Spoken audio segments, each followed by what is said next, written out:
This is the One Girl Revolution podcast, a podcast that highlights the stories of world-changing women and girls across the country.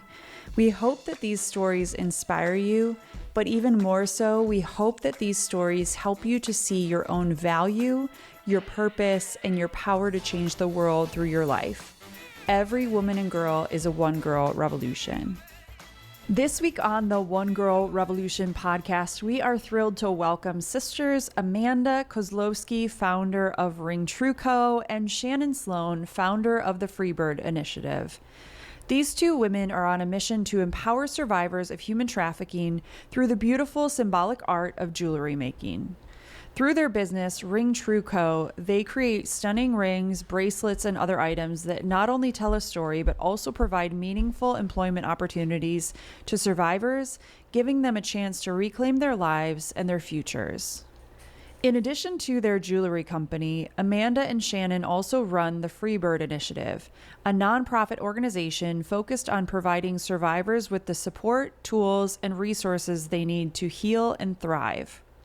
Shannon and Amanda are committed to using their nonprofit organization and their jewelry company to raise awareness about human trafficking while also creating real, tangible change for those who have been affected by it. Today, we'll talk about the journey that led Amanda and Shannon to create these impactful initiatives, the women they've met along the way, and how they're using creativity and compassion and a lot of joy and laughter to change lives. You won't want to miss this inspiring conversation with two women who are truly making a difference. Also, Amanda and Shannon are so incredible, and they're offering a special gift to all One Girl Revolution listeners. If you join their Survivors Support Network, which is so cool, it's a monthly donation and you receive a handmade creation every month, you will get a special gift if you use the code ONEGIRL at checkout. Now, let's get into it. Here's my conversation with Amanda and Shannon. Amanda and Shannon, welcome to the One Girl Revolution podcast. Thank you. We're so excited. I'm so excited to have you on, and it's funny, sometimes the stories with One Girl, come to me in all different ways. People always ask me oh, how did you find this story? Or how did you find this story? And yours, I just stumbled upon the great work that you're doing, I think on Instagram. And then I messaged through Instagram, literally cold called. And I don't know which one of you answered, but one of you were like, hey, my sister needs to be on because we're a package deal. And I love that so much. I have sisters and we work together on so many different things. And so I'm so excited to have you both on. I know you're so involved in so many aspects of the work with Ring True and the Freebird Initiative. And I want to talk about all of that and all the great work that you're doing and how people can get involved. But this podcast is all about stories. And so I want to start with your stories. And I know your sisters, you're raised in the same family, but a lot of times our stories as siblings, as sisters, can be very similar, but also different. And so I would love to just kind of give you each a little bit of space to tell a little bit about your own story. So if we can rewind and talk about who you are, where you're from, just a little bit about your upbringing and your story, and then how you learned about human trafficking, because I know for both of you, it's been something you've been passionate about for a long time. It's a topic that you've been very passionate about and very active in supporting survivors of human trafficking and also bringing an end to human trafficking in our world. So, Amanda, I'd love to start with you. If you could tell us a little bit about who you are, where you're from growing up, and then how you first became aware of human trafficking.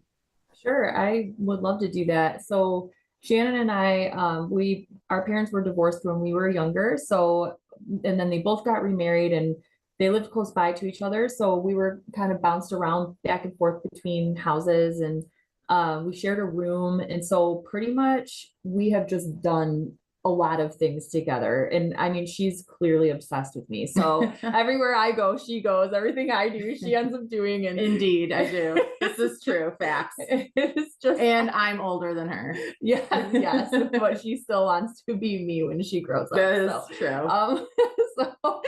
And it's so interesting with the two of us. We we always say like with our brains combined, like we can get things done. I'm an extreme extrovert. She is introverted, although she does very well when she's forced to be extroverted. But I'm like, I like to be out. I like to meet people. I want to go to the thing. Like I feel energized being in a crowd. I don't like being at my house alone. Like if I'm by myself, I'll find some errands to run just so that I can be out and about. Whereas like for her, like her best life is I would love to be in complete solitude with my dog. Call it a day. Yeah. So like we're super different, but also the same in that like we're very passionate about similar things, and we very much enjoy spending time together. You know, we laugh about the same things. People think that sometimes that we are the same person. Yeah. Like if I show up somewhere, they're like, "Oh, hey, Shannon," and I'm just like, "Hello." We don't even correct them because No, it doesn't even matter. It's a waste of time. It happens too often. So yeah, so we grew up just kind of spending most of our time together and just getting used to doing everything together. So when I started a business, for me, I started the business in 2020 that you're wanting to talk to us about. We do work with human trafficking survivors. And at the time, I was working for a nonprofit organization that had involvement with several different other nonprofits that were doing anti-trafficking work. So I was introduced to anti-human trafficking work through just meeting really great people that were making a difference in that area in the world. And I thought they were like total heroes. Like, you know, when people meet celebrities and they get all flustered and like fangirl about like a celebrity, that's how I felt about like people who work for the government that like rescue women out of human trafficking. Yeah. I'm like, oh my God, do you want me to shine your boots for you? I don't know. Like, I just think they're so amazing. So for me, I just loved them. And I thought, wow, those people are so cool for making such a big difference in something. And then separate from that, during COVID time, like when the whole world went on lockdown and we were all stuck in our houses, I'm a woman of faith. So I was just praying about like, what can I do during this time? Like, what am I to do now? What can I do with this crazy moment in time that's different from everything else? And I had an idea pop into my head that I felt like God gave to me to make jewelry that had encouraging words on it that women could give to each other, that would be uplifting. So I started the business with the intention that all of the products that I made would be encouraging and uplifting for women. And then I personally, of my own volition, just wanted to donate a lot of the funding coming in from the products to help fight human trafficking, because it's something that's horrible. And I just can't believe that the world we live in right now, that it is a problem. Like, have we not evolved enough to not hurt people this way? And so I didn't feel like there was anything else that I could do to make a difference in that area other than just giving money to organizations that were doing really good work to help people. So that's how I got involved with the anti-human trafficking movement, was just meeting people and supporting the work they were doing. When the business took off, I invited my sister Shannon into working with me in the business because, like I said, this is what we do. I'm like, I started a thing. It's overwhelming now. I cannot manage it. I need your spreadsheet. And I'm like brain. her number one fan that was like rooting her on right from the beginning. Like, yes, yes, yes. Yeah. So like, I was happy to be able to help her with it too. Yeah. So I called her up and I was like, look, I can't do it anymore. I'm about to shut this thing down, because real life was picking back up. Like things were chilling out. People were going back out in public and doing stuff. And I was like, it's too overwhelming for me. People are buying things. I'm like stringing beads and making jewelry until 3 a.m. And I'm like, I just can't. So she said, you better not, like, it's working and you need to keep that up and you're making a difference. So I was like, fine, well then you have to help me. And she said, I will be there in 10 minutes. I'm like, okay. Yeah. So that's how she got involved with that. That's awesome. Well, I definitely want to talk about Ring True Co. and all the great work that you're doing, but Shannon, I'd love to give you an opportunity just to kind of talk about your life and kind of how you first heard about human trafficking. And maybe it's when you got involved in the company, or maybe it was before. Yeah, so yep, she already described how we grew up and everything. So I'm older than her by 3.5 years.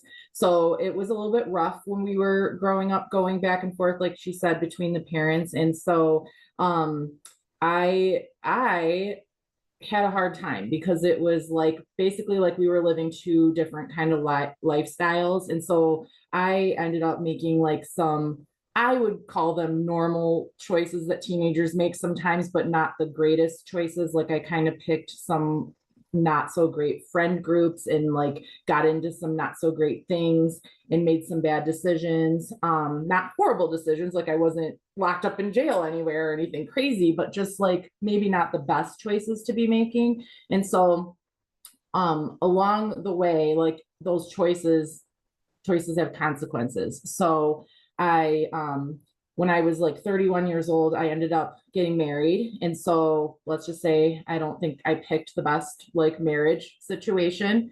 And so I just found myself not being very happy at all. And then my husband actually passed away 10 years ago. And so that was super sad and hard to go through.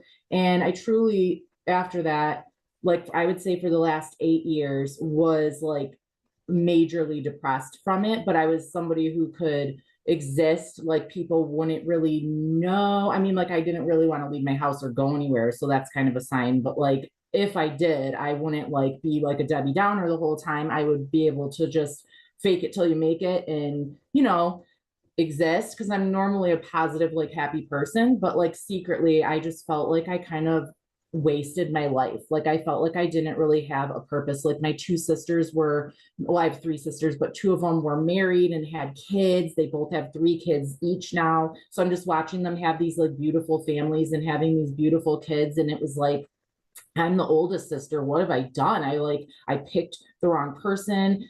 It was like just not happy situation. I wasted all this time and now I'm like old. I'm not going to even be able to have my own kids. Like, so what's going on with me? And so it just led me to feeling super depressed. So when she did ask me to be part of the business, little did I know that it was actually going to be like a life raft that was saving me. And as she said, we are women of faith. So I truly know that God like extended this to me to give me a purpose again. And so she had started the business and said that she needed help.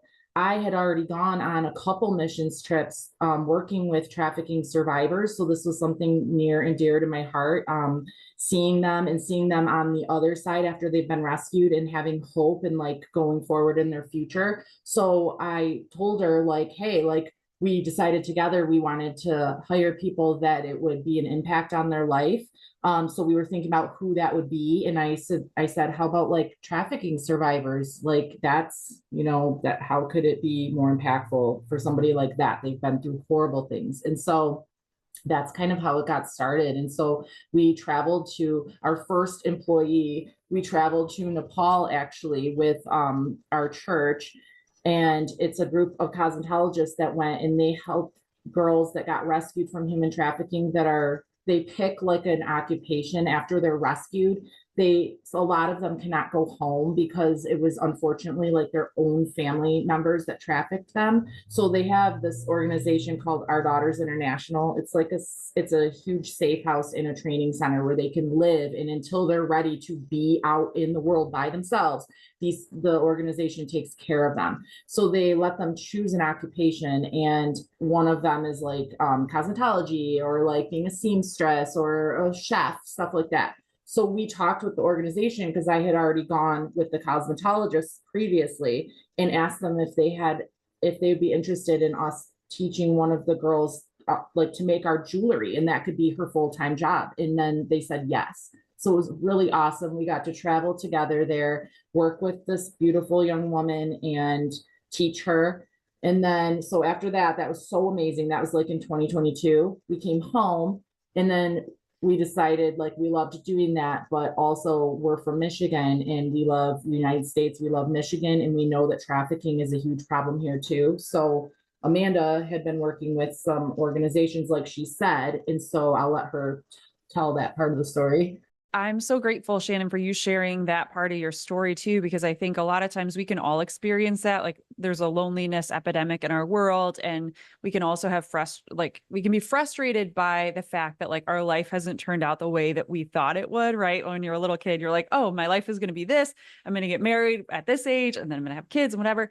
And I've found so much through One Girl Revolution when we're being of service to other people or we find a passion that we can help other people, our perspective on our own lives completely changes, right? And even with One Girl Revolution, I know my eyes have been opened through every single conversation, like the conversation that I'm having with you both right now, where, you know, I think about my own life. I'm like, okay, what can I be doing? And what can I do to make a difference? And with regards to human trafficking, we always think, oh, it's going on somewhere else, right?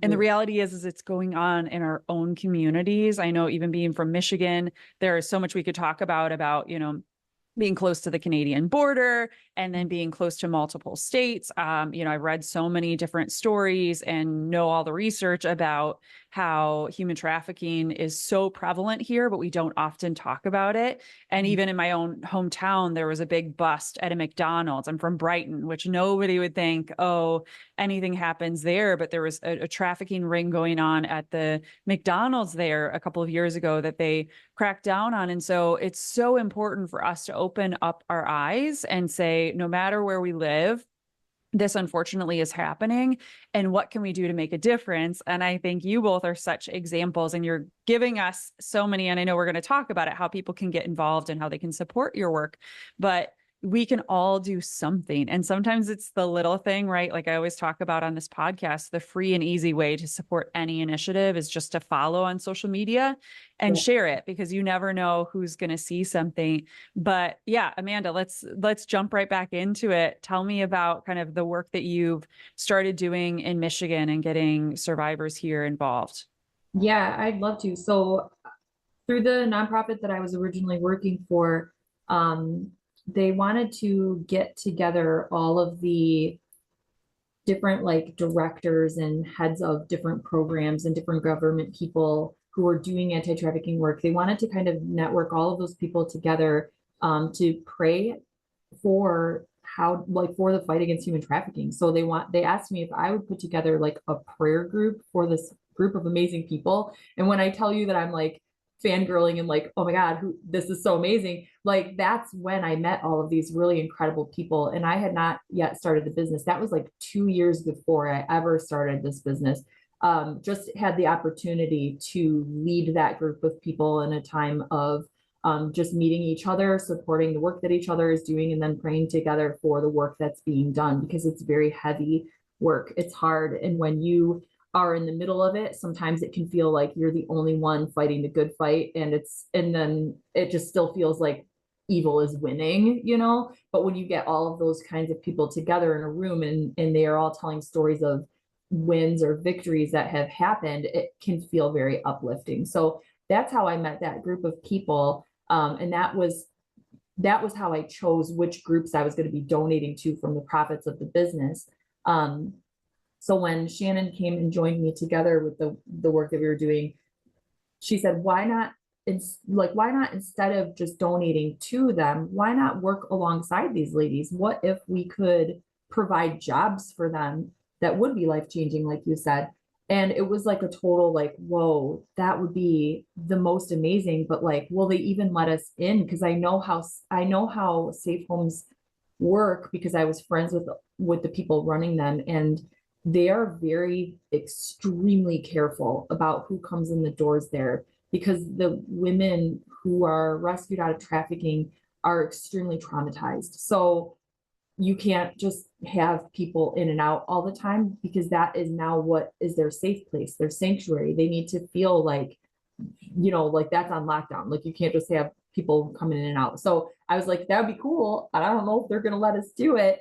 So Shannon had already built a relationship with Our Daughters International in Nepal, being that she had gone there previously to work with the young women there. So that was our first step, because we had the best relationship with that group. But when we came back, I was like, you know what? I'm just going to contact these places that I've been donating to and say, hey, like, this is what we're doing. We're working with this other group in Nepal, but we really have a burden and a heart for what's happening here in America. And I didn't know, but also even the little bit that I did know, like, it's hard for my heart to handle or consider the idea that these evil things are happening everywhere, like at your local McDonald's in Brighton. What the heck? Like, that's wild to me. And it makes me feel unsafe. It makes me sad. I don't like thinking about it. So it was I felt really great about going somewhere else, somewhere, A whole nother, like across the world. country, but like when we got back, I just kept feeling more and more burdened for our home. And I was like, we have to do something here, because this is like, Hope Against Trafficking is the group that we work with mainly here in the States. That safe house, they have like 4 safe homes, and they're about 15 minutes away from where I live, from the home that I live in. And that's where these ladies are. And I feel like I had to connect with them and make a difference here where we're at. So I don't know. Yeah. Sorry. I think I'm getting No, emotional. We care about them so much. So. They told us that they get this request a lot from people.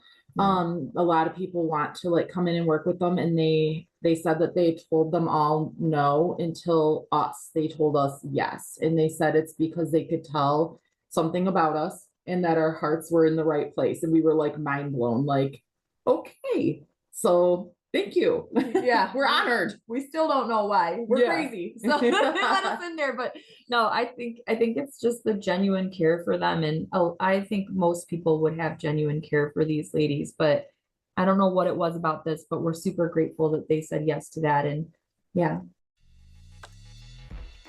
Watch our Emmy-nominated documentary series featuring the girl inside and in tandem on our website or on our YouTube channel today. Check out onegirlrevolution.com. That's the number onegirlrevolution.com today. And please subscribe to our YouTube channel for our documentaries, videos, and podcast episodes.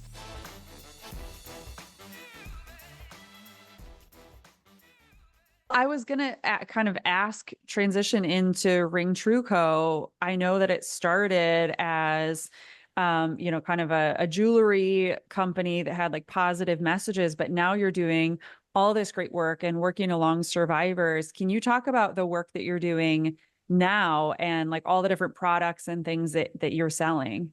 Yeah, definitely. So when I first started the business, I started making rings only. They're like fidget style rings that are stretchy, made with like gemstones and crystals, and they're cute. They're just real small. And that's what I was making. And I thought that was really fun. And so now we're working with the ladies on making bracelets as well, because the rings are fun, but not everybody is a ring person, but most people like bracelets. So it was like we were able to branch out into a new thing and offer them more work. But the thing that's so special about working with these ladies directly in the safe home is that, so I said they're in a city that's 15 minutes away from me, but they're not all from that city.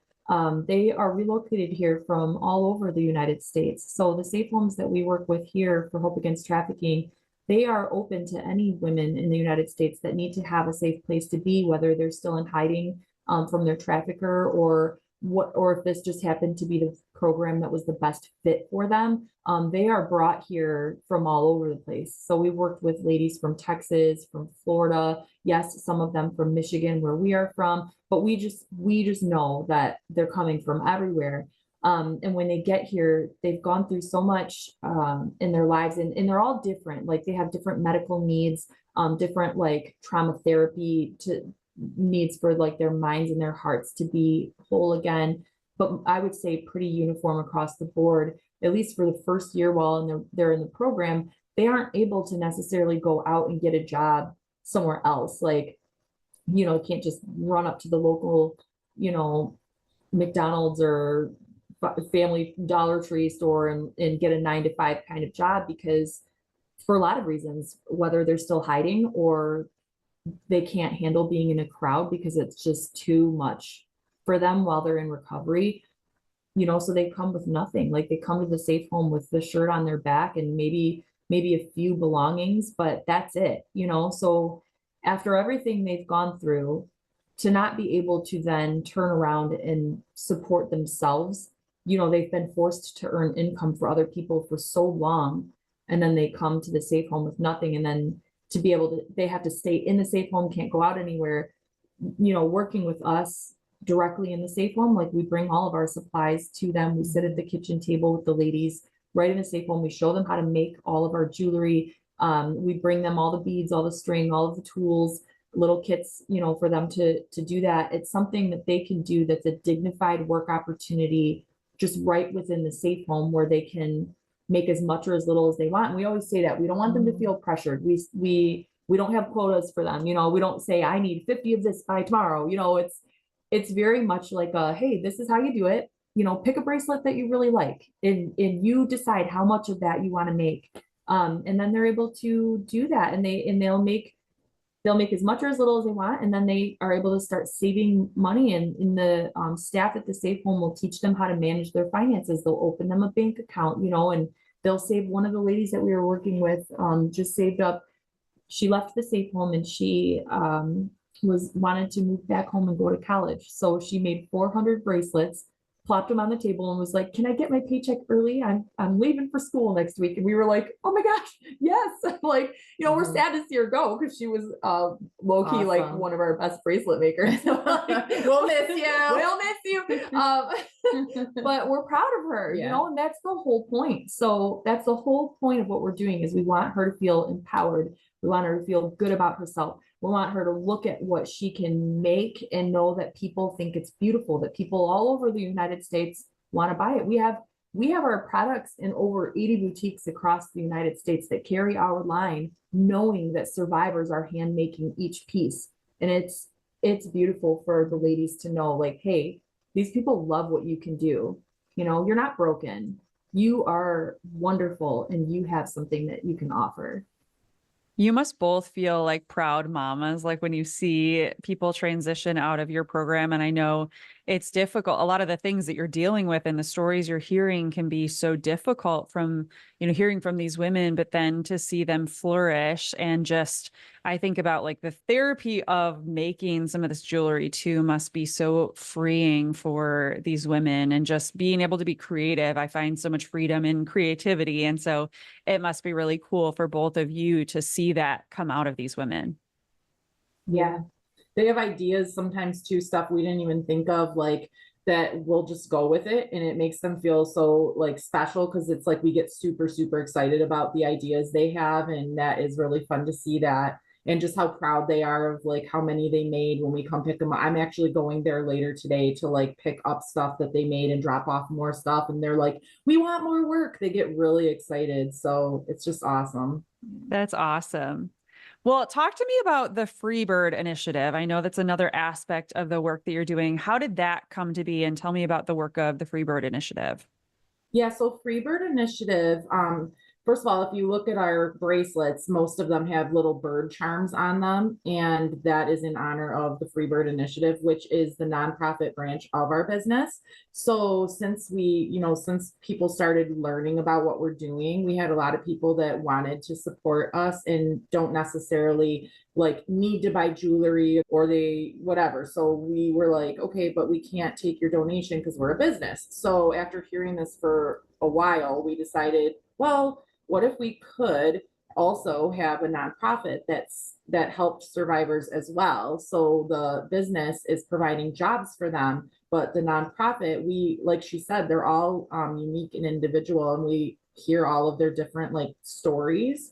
And so they all have different types of needs. And so we wanted to be able to provide something that it's like very unique. Like one girl, we helped her move into a new place to stay, and she has a lot of medical issues. And so she also has a therapy dog. And so when she goes in the hospital, she needs someone to like watch her dog. And so that's anyone who has a dog knows that you want someone who's going to actually take care of and make sure your dog is okay while you can't. So that's like unique. So we will go and find places where her dog can stay for free, and she knows that her dog is safe. And then when she says for free, the nonprofit helps make that happen so that it's at no cost to her. She doesn't have to cover that. Exactly. So we help her with that so she doesn't have to worry about it, or setting up like a meal train if she needs help after she gets back.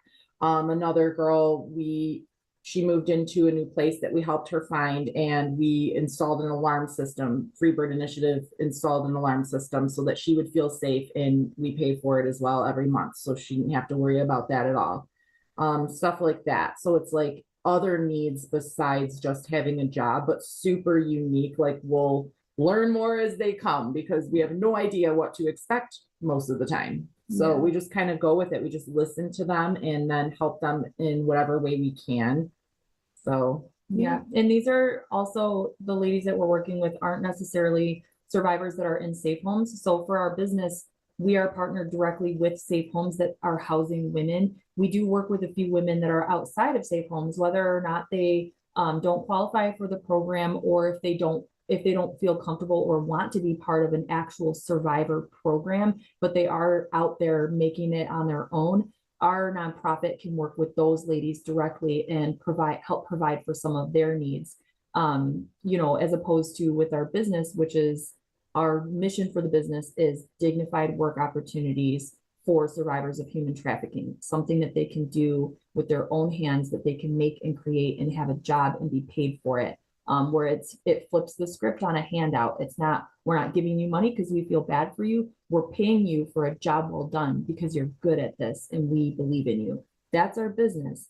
With the nonprofit, it allows us to have a little more flex room with the ways that we support the ladies that wouldn't be appropriate for the business side of it, but it would be very appropriate for two women who are just trying to help somebody. We want them to feel safe. We want them to feel loved. We will get volunteers who are advocates that go to doctor appointments with young women that we work with because they don't feel comfortable being in a medical room alone with somebody. They just want an advocate who will stand with them and make sure everything's above board when somebody is touching them. It's those kinds of things that people don't think about, that survivors, that give them massive anxiety. So it's a whole other side of the work that we're doing, but also very, very important. It's a support system, a sisterhood, really. It's bringing women together and being a support system in any way that we can. And I love that you have both the for-profit side, the jewelry business, but then also the nonprofit side where you can step in and support these survivors in all different ways. Because like you said, there are so many facets to each individual story. And so we need to find creative ways to support one another, support our sisters, and you both are doing that.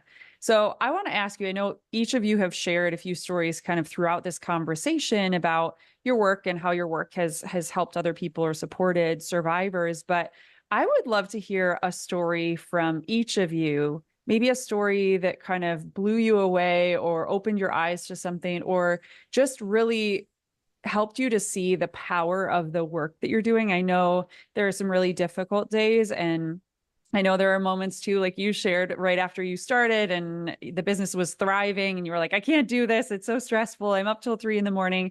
I know there are hard days, but I know that there are also stories that you're like, yes, this is exactly why we do what we do. So I would love to hear from each of you a story that fits that. So maybe Shannon, I'll start with you. Yeah, I already think, yes, she goes, Jill. I'm like, I already know, Jill. I know what she's going to say because our brains are connected. That's right. So. That's right. And she knows that, we both are obsessed with Jill. Okay, so Jill is somebody who lived in the program, Hope Against Trafficking, that she was mentioning. And so when we met her, she was super anxious, very nice, but super anxious. And she was also telling us she would apologize on her own behalf, saying, I'm so sorry, because she would stutter a lot, but it was out of just anxiety. It's not like a condition she was born with. It was just a pure anxiety. And so we were like, that's okay, no big deal. And so we trained her along with the other ladies, and we just got to watch her blossom and grow and become so confident. She was really good. She was at the time the best bracelet maker who lived there. The other survivors who lived there with her would jokingly call her their manager, even though she wasn't, but it was just something cute that they would do. And so eventually it became time for her to leave the safe house, and she's not originally from Michigan, so she was going to go back home where her family was. And we were sad to see her go because we love her so much, but at the same time, like you said, we were very, very proud of her. And so after she moved back home, we were able to still continue working with her, which is just amazing. We didn't know if that would be able to happen or not. Yes, and we mail her We mail her beads. We do. Dear Jill, please accept these beads and turn them into bracelets. We love you. So she makes these bracelets like from her house where she lives now in another state, and then she'll ship them back to us. But there's more. So that's awesome all by itself. And by the end of it, I should say, we never heard her stuttering anymore. She was able to like overcome that with us at least, which was really, really awesome. Because I think what was happening is that she was like, oh my gosh, these like business owner women are coming in here and like, I got to make sure I'm doing this the right way. And she was just nervous. And then come to find out we're like Looney Tunes that are just like, we love you. Like you can make 0 bracelets and we still love you. That's fine. And so she understood finally, like, we're not out. We're like, just, we love you. Okay. Just, we love you. The end. And so anywho, she moved back home. We still work with her.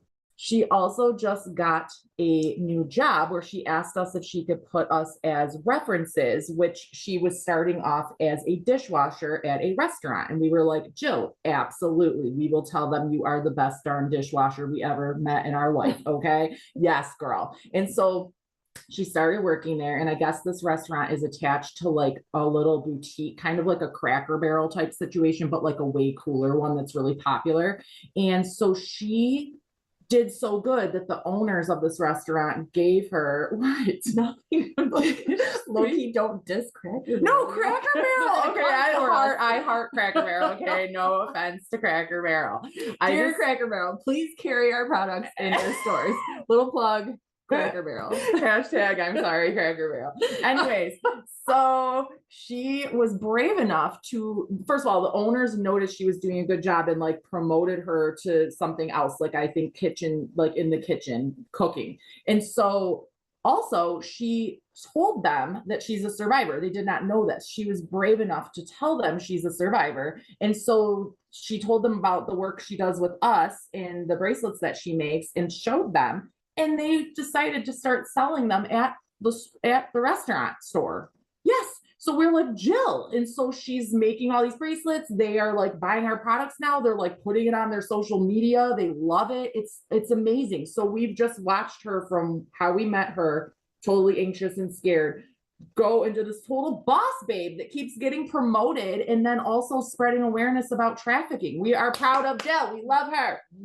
And her story is on your website too, so people can check it out. I'll put it in the show notes, but so incredible. And shout out to Cracker Barrel. Please sponsor all of our work and sponsor One Girl.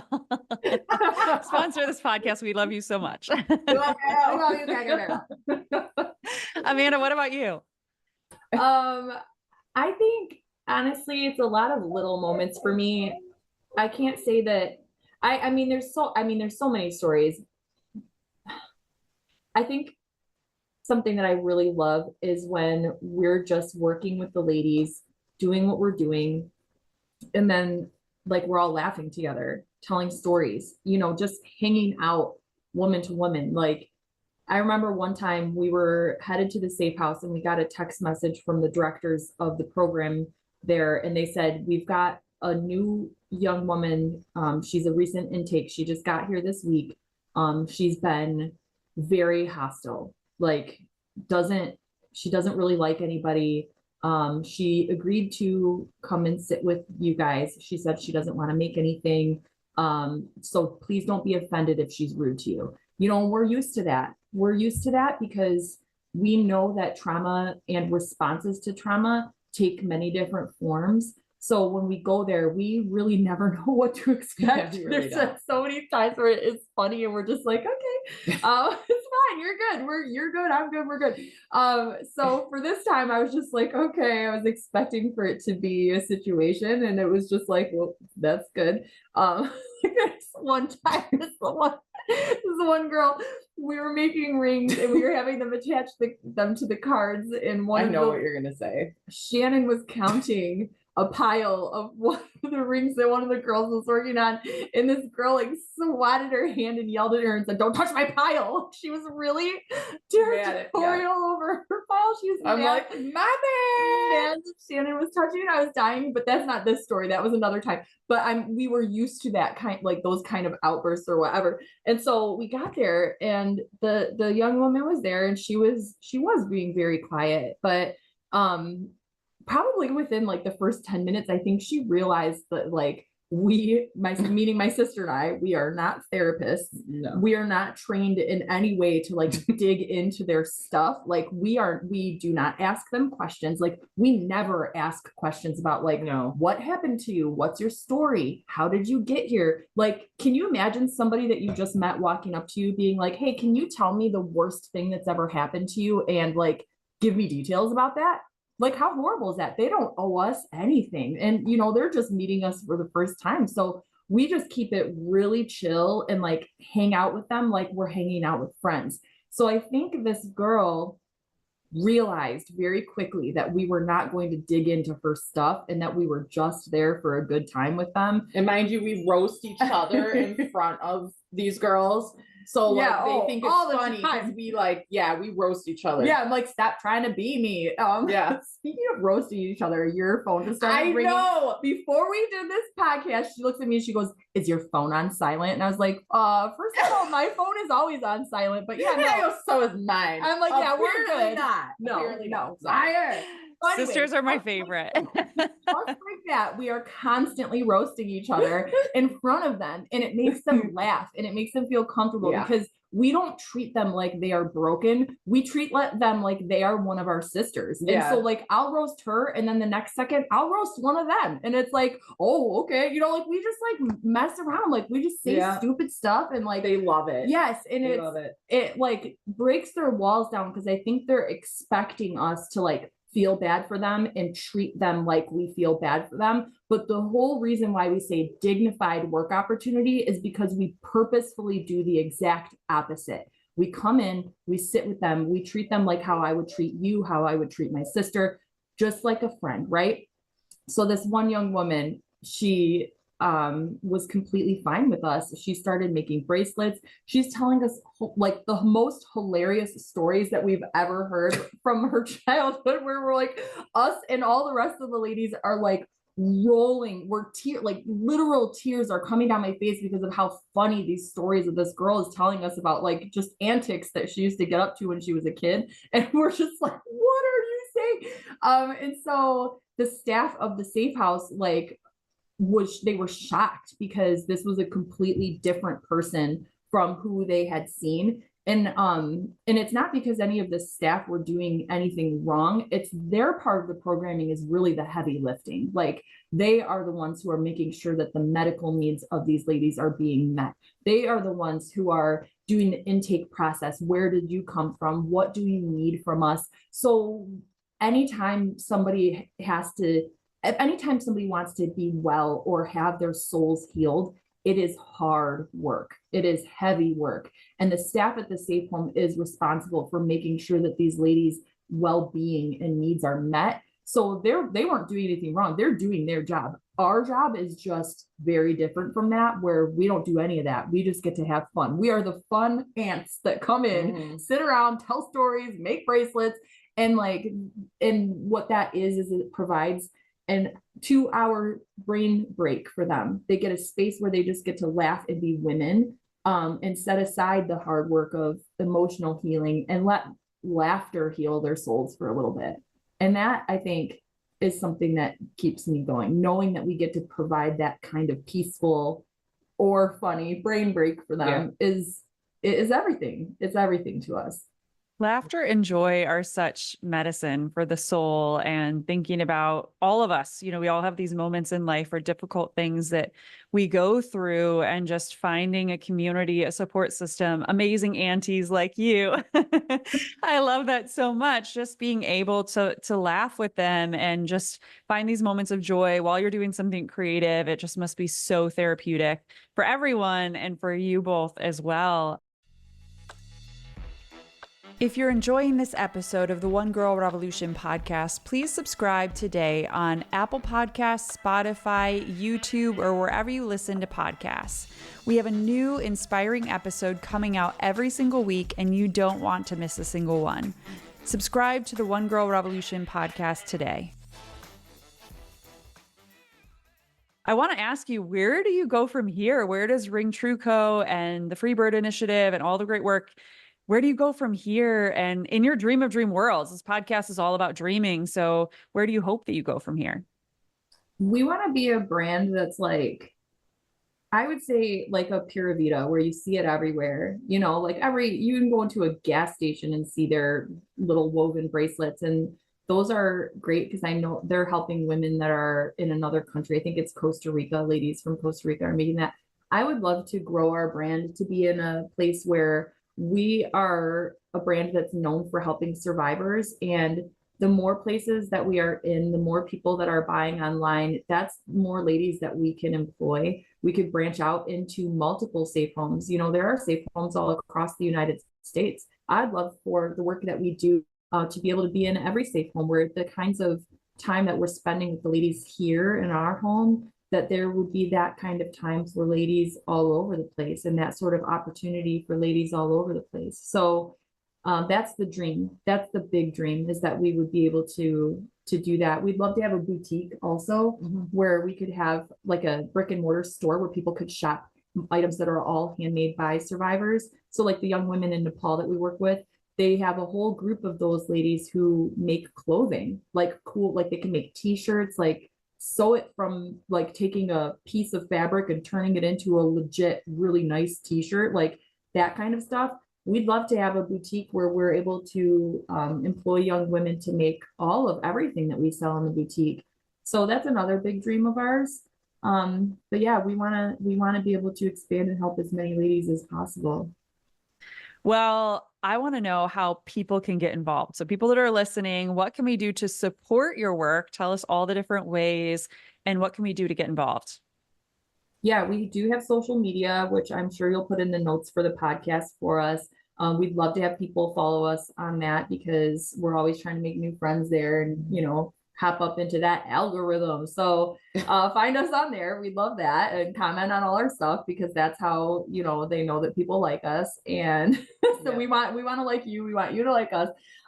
So social media for sure. We sell online, so that is something. So any of your listeners from anywhere in the United States, we ship all over the United States. So if you're listening and you're like, I want something that Jill made, yes, you can have that. and it's all on our website. And then we do have one particular program that I'd really love to share with you. It's called our Survivor Support Club. So a lot of people who want to help the ladies and they want to donate, we created a program specifically for people like that, where it's $20 a month, and it's not just like, here, I feel bad for you, here's $20 to the survivors. What it is you get a new piece of jewelry that the ladies are making every single month. A lot of times it's exclusive. It's stuff that we don't sell on our website. It's only for the Survivor Support Club. And the ladies will make it specifically for that group of people. And like I said, we have our products in over 80 boutiques across the United States. We do get orders online all the time, but those things are unknowns. Those things are, when those orders come in, we're never sure exactly when that's going to happen. So what the Survivor Support Club does is it allows us to offer consistent monthly work. We know this group of 100 people, Jill, you get to make all of the stuff for them for the club this month. And then that's a consistent paycheck that Jill gets every month from those people who say, I want something that she's making every month. So we love that program, and $20 is cheaper than, like, it's a discount on our products. So it's something where you'll get a higher end piece than what you normally spend more. But if you are part of the club and you have it monthly, you get that. Another thing that people do is they'll sign up for that club and save all of them from every month and give them away at Christmas time. Like, it's a Christmas gift that you can give away. Sometimes we'll have people sign up and they say, I don't wear jewelry, but we are partnered with an organization called Anchored Hope, which is in Detroit. And that group of people, they ride around the streets of Detroit with like healthcare baskets and blankets and just things of comfort to give to women who are on the streets there, who are being trafficked. And they build relationships with these ladies. And they say, whenever you decide you want help, like, we'll help you. You let us know. And over time, they build trust with these ladies on the street. And as soon as one of these ladies is ready to be relocated, that group will swoop in and take them out. And it's amazing. They will help relocate them to a safe home immediately. But they have to build trust because these ladies have been traumatized. So one of the ways they do that is by learning their birthdays and putting a birthday bag together for each of the ladies. So our products, we have people who join the Survivor Support Club and they say in the notes, please send this with anchored hope for the birthday bags. So every month there are a certain amount that go out in these birthday bags for women. So there are some people who are part of the club that don't ever receive anything for themselves because they're sending a survivor made product to women who are not yet rescued out of trafficking to let them know that we're thinking about you and we love you. So yeah, those are anything else. Yeah, and we were gonna say we wanted to do something special for your listeners. So in anyone who signs up for the Ring or the Survivor Support Club, and types one girl in the notes section, not the promo code. There's like a section at the end when you're checking out that says notes. If you type in one girl and we see that, we'll send an additional gift that the survivors are going to make as like a thank you gift for signing up. So yes. That's awesome. Thank you so much. I will be sure to put all of that in the show notes so people can easily sign up. And it's such an easy way for all of us to get involved in the work that you're doing and support the survivors that you're working with. And even I was reading through some of the reviews on your website, and it was really cool to read, similar to what you were talking about, is some people don't even receive the gifts. They're like, oh yeah, I sign up and then I save them, or I give them away, or I keep some of the things that I want to keep, and then I give other things away as gifts. And that's such an easy way for us to do great things through the work that we're doing, through the gifts that we're giving, and supporting the work that you're doing. Yeah, I'm sorry. I was going to say too, I totally agree with what you're saying. They all come packaged in a way where if they give them away as gifts, everyone they're giving it to is learning like the story. They have a card that the survivor who made it signed it. So it'll say Jill or Sierra or whoever else on it. So it's a way to help spread awareness as well.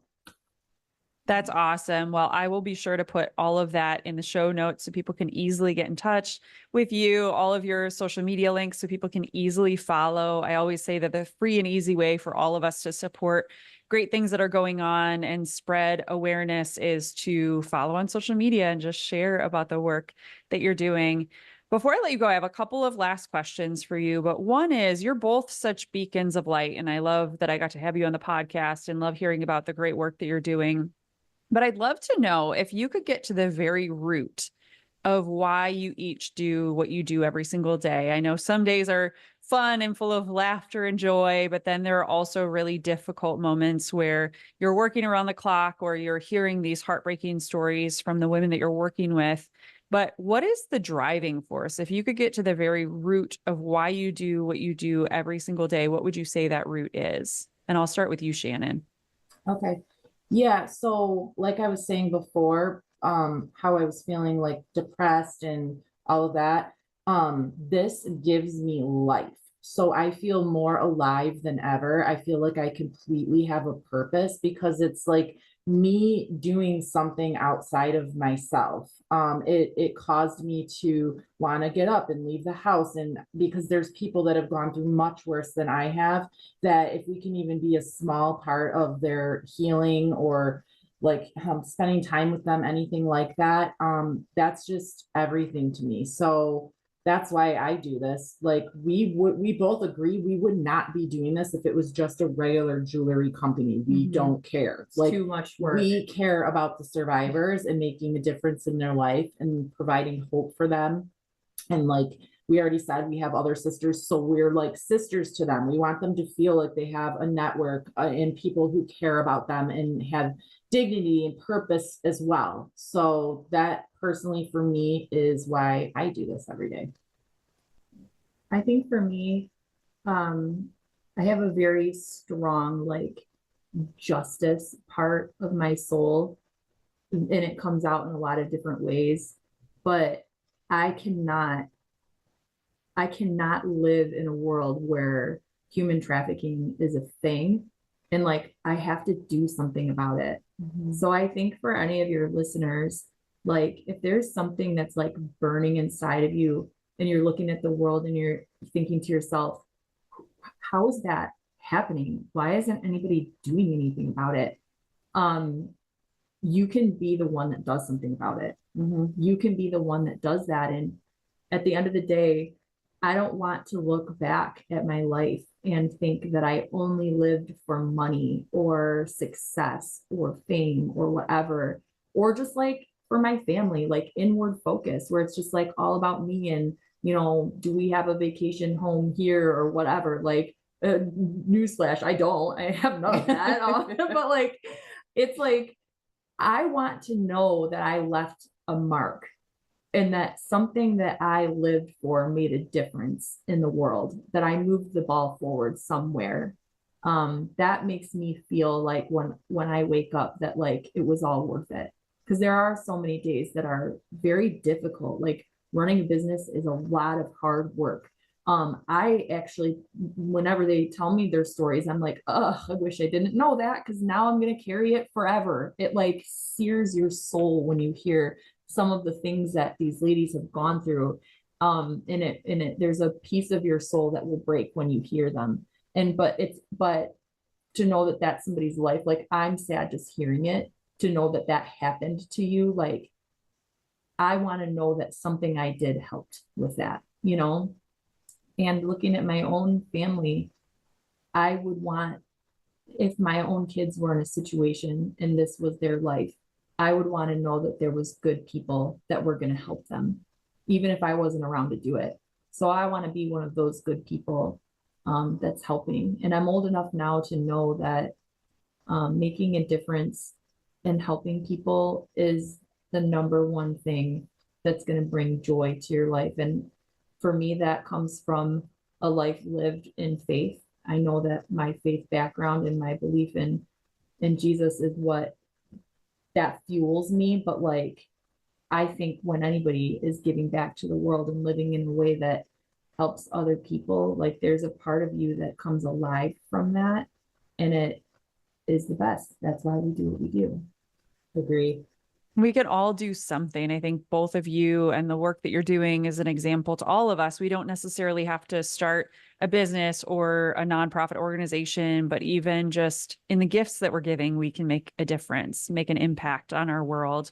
Or the little things, volunteering. People don't think like, oh, if I just volunteer once a month for this cause or this organization, they don't think that it's going to make a big difference, but it does. It makes such a massive impact. And even the interactions we have on a daily basis too, smiling at someone or making someone laugh. Like I love both of your laughter and your joy. And, if we can make someone laugh, it can just change their life. It can change their day, turn their day around, but also can change their life. Before I let you go, I always ask these last two questions. One, I'm not sure if I should ask it because I feel like you're each going to say the other sister, but you totally can. You're each one girl revolutions, and that's why I wanted to have you on this podcast. But who is a one girl revolution in your life? Who is a woman or girl that inspires you? Amanda, I'll start with you. Shall I just speak for us both? Yeah. Our mother. Yeah, it's So- the same. So like Our all mom. I mean, you add your 2 cents to it. Our mom is an extremely strong woman, and she has come from her own, she has her own abuse story in her background, that the older we got, the more she told us, parts of her story that she had gone through that we didn't even know. But just looking at who she is now, if you knew her, we call her Wild Sue. Because like, don't pick a fight with Wild Sue. But she's also a pastor. She is.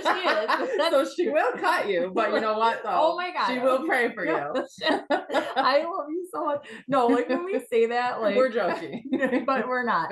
So we like, for example, one time she was at the church and somebody broke into the church and was actively stealing the soundboard from the church. Like they went into the auditorium. It was stealing like this huge piece of tech that runs the whole thing. It's very expensive. My mom was there by herself in the building upstairs. So this person must not have known she was there. She went downstairs, confronted them, and was like, how dare you steal from the Shame house on you of the stealing Lord?" from a church. She chased that And guy chased right him out. out. He was like feeling all bad and was like, yes, ma'am, I'm out Wild of here. Sue. Wild Sue. And we're like, Mom, like, that Please don't. was dangerous. Like, Yeah. you're crazy. But like, but that's her. And like, just knowing the difficulties that she has gone through in her own life and seeing who she is and where she is now, she's the kind of person that would drop what she's doing to go meet somebody in the hospital who needed someone to pray for them, or like, you know, she's everywhere. She's everywhere helping all of the people all the time. You know, so when we look at her, it helps us to know that no matter what our story is, that we come from strong people, and that we're going to make it. And that kind of strength is something that we were gifted from her, and we share that with the ladies that we work with. Yeah, and she taught us, like, I mean, everybody struggles. Everybody has struggles that they've gone through or they will go through. But I mean, she has been through so much, like Amanda already said, and she has shown us to be strong and never give up. Like, you always there is hope. It might be rough and you might have to like put in work to get through whatever the situation is, but don't give up and be strong. And that is who she is. Go on wild, Sue. I love hearing that story about your mama. And I love when women shout out their mama on this podcast, because we are in many ways who we are because of our moms and because of the women who have come before us. So I love that shout out. Last question before I let you both go is, if you could leave women and girls around the world with one message, what would that be? And I'll give you each an opportunity to respond. Maybe we'll start with you, Amanda. That is a great question. I would just say this, that the problems of the world are not so big that we cannot make a difference, and that don't be overwhelmed. Don't feel like you're too insignificant to be somebody that makes an impact, because I think everything in the world would try to make us women feel small, and we are not.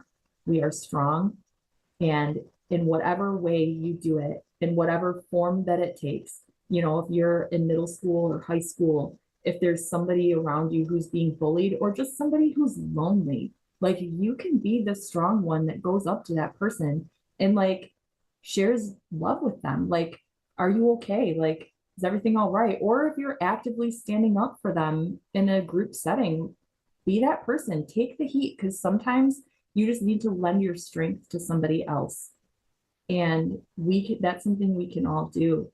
And to be okay starting small. Like, I started my business small, and it didn't feel like, I didn't know what it was going to end up doing, but I just kept following a path of doors were opening for, let's continue to search for ways to help. How can we help? How can we see the other people around us? What can we do to lift others up? If you always are asking yourself the question of, how can I lift somebody else up with what I'm doing, you will find ways, and you will be surprised at the impact that you make if your eyes are open to, how can I do that right where I'm at right now? It'll be surprising, and you'll find yourself doing things that you never even dreamed that you could. Yeah. What about you, Shannon?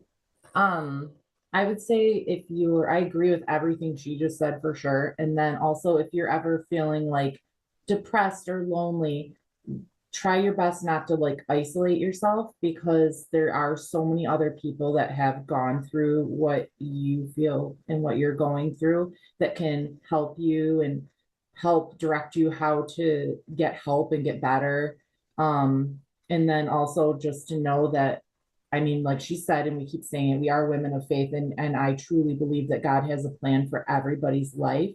So the worst thing that could happen is for you to just to waste your life like I thought I did, and I didn't give up. I'm so glad I didn't give up, and I kept going forward, because I would have never seen all the stuff that we're doing now, all the opportunities that we still have in making a difference, and how much joy that brings me. So just like what you're saying, it's never too late. It's never too late. I'm 42 years old. And like, you know, I joined her when I was, we started this 4 years ago, or I joined 3 years ago. You know, I really did think, wow, it's too late. It's not too late. This is like the most exciting time of my whole entire life to me. I am so happy. I feel so much joy from what we're doing. I wouldn't trade it for the world. It's super hard, like she said. We both have other jobs. This is not like providing income for us to just do this alone. We hope someday it does, but we're not going to stop, even if it's super tough. So be like Wild Sue and don't give up. Well, you both are such beacons of light, and I don't think I've laughed harder in a podcast episode. I had myself muted because I didn't want to take away from what you both were saying, but thank you for your joy and for all of the great work that you do. And thank you both for being on the One Girl Revolution podcast. Thank you Thank so much you. for having us. This was so awesome. For more from One Girl Revolution, to listen to all of our podcast episodes, watch our Emmy-nominated documentary series, follow us on social media, donate to our nonprofit organization, and more, please visit onegirlrevolution.com. That's the number onegirlrevolution.com.